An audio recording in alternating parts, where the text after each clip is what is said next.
guys, I am Shweta Chaudhary. Welcome to my channel. তো আজকে আমি কথা বলবো সিম্পল টিনেজার রিলেশনশিপ নিয়ে ফর গার্লস।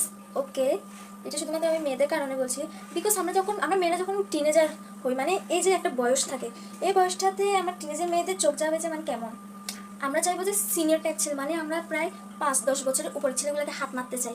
টিনেজার রিলেশনশিপের কথা বলছি আমি। আর আমরা টিনেজার এজে যখন এরকম বড় বড় হাত মারতে চাই, তখন ছেলেরা জাস্ট ফ্ল্যাক্স উঠে যাচ্ছে। এইসব ছোটো ছোটো জুনিয়র মেয়েরা আমাদের জন্য পাগল।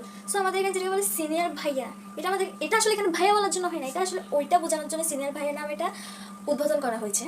জাস্ট এটাই সাজেস্ট করবো যে তোমরা মেয়েরা কখনো এরকম সিনিয়র রিলেশন, মানে কোনো সিনিয়র টাইপের রিলেশন যাওয়ার জন্য নিজে থেকে ফালাবা না, নিজে থেকে লাফালাফি করো না বই, পস্তাবা। তাই নিজে থেকে লাফালাফি করতে আসিও না।